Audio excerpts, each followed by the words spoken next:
cheese is $3.59. Rotisserie chicken breast is $5.99. Foster's sweet or lemon bologna is $6.99. Virginia style ham is $4.69. Reduced sodium lacy Swiss is $4.89. Alright, I just wanted to show you. I did finish it. I got it working. And the IF can that I built, remember I took a 175 kilohertz IF can, and I took all the wire off of it, and I rewound it for 915. I used Dr. Coy on the internet, or Coil, whatever the name of it is. The two tuning capacitors in the original IF can were 100, let's just say 150 picofarad each. So in the Dr. Coil, I set it, the capacitance as being half that. I put down like 90 picofarads, and it told me how many windings I needed, how wide the windings, the spool had to be, or the width of the coil, and the whole thing. And I had some guy, it ain't gonna work. You're an asshole. You're a freaking asshole. It worked first shot, okay? And you can tune it either side of 915, 915 kilohertz. What I'm doing now is on my videos is I'm shutting down the comment section. It's worthless. I mean, once in a while, somebody I knew from years ago will come in and, how you doing, John, something like that. But basically, I have these foreigners. Oh, you use parts I can't get in my country. Look, the whole idea of my videos is they're my videos. This is what I'm working on. I don't care about your country. Well, our tuning capacitors are 500 picofarads and yours are 3. So who cares? You pad it. That's the whole idea of the video was, I tell you, you take a big capacitor, variable capacitor, and you want to use it for a smaller one. So you take the value of the smaller one, you put that cap in series with your big cap, and you pad it down. So your 500, it'll work basically the same. You know, yeah, I know you're going to nitpick because you like to argue. I'm tired of you people, okay? You know where you can go, okay? You can go there. I did find that there were on this radio, there were wires in the wrong places. There were wires that were cut. The guy took the audio output tube, which was a 6-pin tube. It was like a number 21. He changed it to a 6V6. He messed up. He messed up every section that he tried to work on this radio. He put wires in the wrong places. He cut wires. I got it all working. And like I told you originally, he took the IF can out, and I had to make one. You know, I know how to do that. I have videos on how to fabricate them using fixed chokes. But this time I said, you know, let me wind one. I haven't done that in a while. And right away somebody rears their ugly head. See, when they do something and it doesn't work, it doesn't work. See, their ego is so big. When I work on something, it doesn't work. I know it's time to go read more because I don't know what I'm doing, or I missed something. And other people, their ego is so large, they think they're so smart that it doesn't work. It doesn't. I can't tell you how many times I had to go into a situation where the guy throws up his hands. It doesn't work because I say it doesn't work. Then I go in there and it'd be day one, first hour stuff that the guy didn't understand how something worked, and he'd get all mad and it would be my fault, and he'd throw a baby tantrum. That was my whole life, okay? When you're the guy that comes along and actually sits down and analyzes something and fixes it, you develop a lot of enemies. People misunderstand me. Like we had 2 new girls moved in the neighborhood in an apartment. So I stopped and introduced myself to them. And the next time I went by, I said hi to them, and it seemed like, oh, not that guy again. You know, I could see that on their faces. So I said, hey, okay, everything okay? Yeah, I left. So yes, there was a big yard sale, and I see them struggling. They got this furniture, wrought iron with the cloth on it, and I come up on them. I said, I took the heavy end. Let's just put it that way. I asked them, would you like some help? So we're carrying it home, and they're younger girls, but they're heavy smokers, and they're all out of breath. And I'm 71 years old, and I'm starting to get out of breath.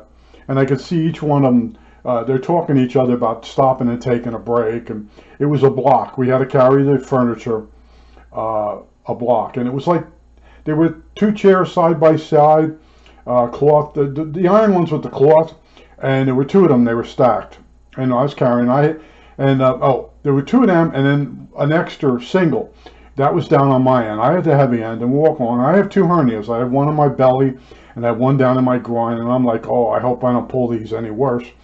And well, we made it home, and they were a little nicer to me. And I said, you know what? Let me not just stand there and annoy them, because I'm a long talker. I like people. I like to visit people, because when I come home, I live by myself. So when I do bump into people, I usually stand out there and talk to them for a while. But it's so amazing when I look back on my life, the people that say that won't work, that won't, you don't know what you're doing yet, and it would work, and then they'd be mad at me. I went through hell with the CNC stuff. That won't work, that won't cut, that won't work. You can't make circuit boards, right? Well, even the cheapest CNC machine now will cut a circuit board out, mill a circuit board. And I was one of the first to do it. And I was selling boards that I actually milled. And these guys would come in, they'd actually list their credentials and tell me what I'm saying won't work. I said, would you like to buy one? Because if you bothered to look down a couple more paragraphs, you notice I sell the circuit board. And it really would annoy them and they disappear. But there are people out there, their egos are giant. And my thing is, you might say, I have an ego. No, I'm tired of being the guy that repairs everything and stays with everything. The average person would put this in the closet and say, I'll get to it, and then they'll die and it'll get thrown out. But I stayed with it. And what the guy did was he kept modifying sections even though he was doing it all wrong.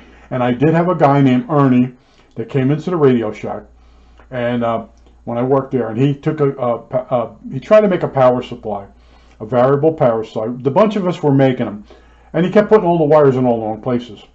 And I took it home and I rewired it and made it work, and then he took it all apart on me 3 times. And then finally his wife called up and told me he's basically a mental patient. I thought maybe he was going senile, but maybe he was. But she says there's something wrong with him, and she says he gets so jealous of you, and he takes it back apart, proving he's as smart as I am.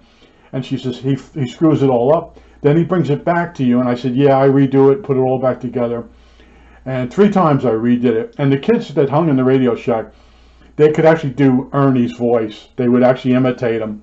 Oh, John, I just can't figure this out. They used to do that to me. And I'm like, okay, he's driving me crazy. Now the 2 kids that hang in the store, they're imitating him. But those are the situations I always got myself in. Because someone says, I know you could fix that really fast. Why do I have to fix everything?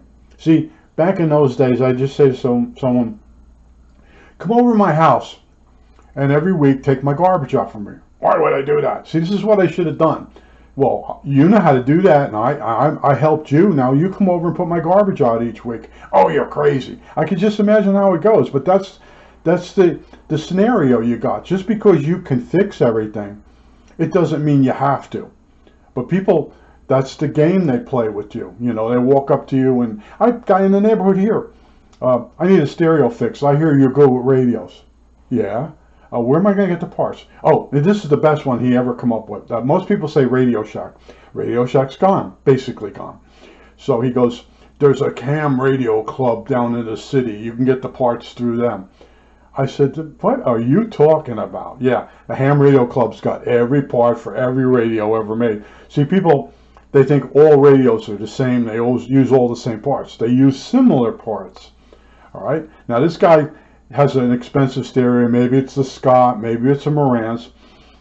He wants it fixed so he can sell it and make money. But he wants someone to fix it for free so he can sell for money. Now, he didn't say to me, I'll sell it to you for 20, you can fix it. No, that's not the game they play. And I'm privy to all this. And it really is messed up for the fact, like my friend Frank, I had a computer store. He taught me how to tell when people are lying.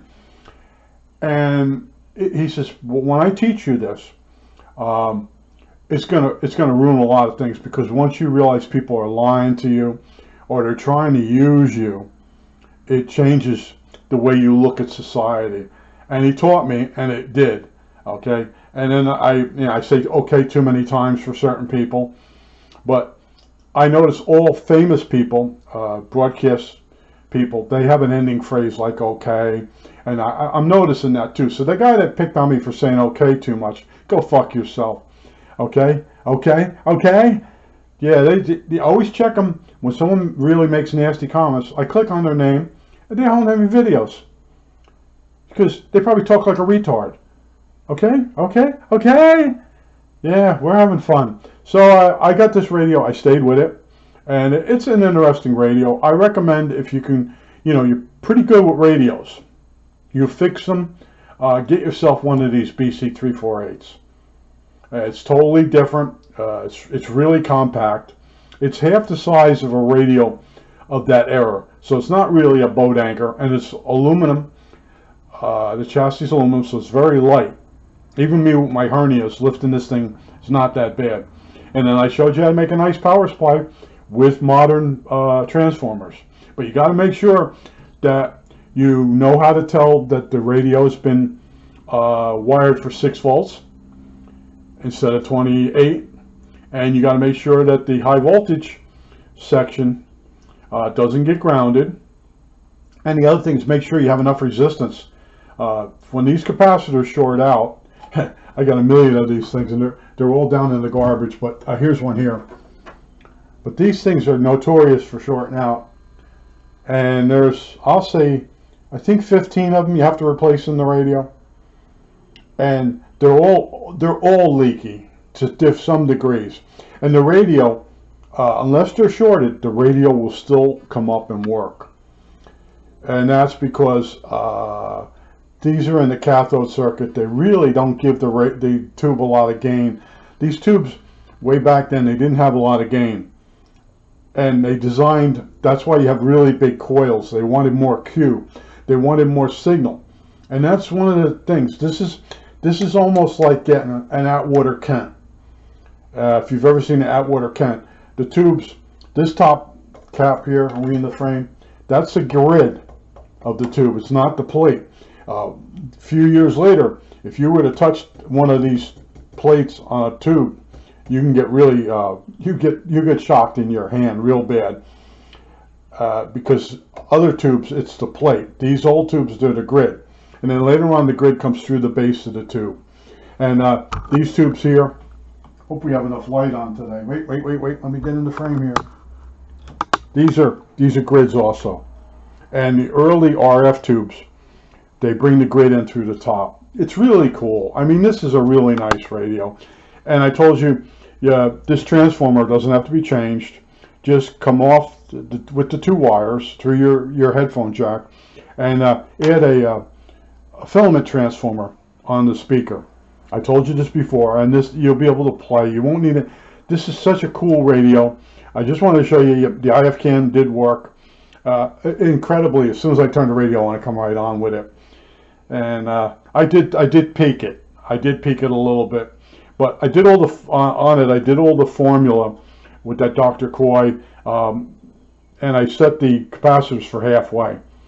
And they were 150s. One was 140. One was 150. I decided to use 90 in the formula. Wound the coils.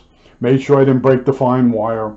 Got it in there. And this IF can it dropped right in that same hole.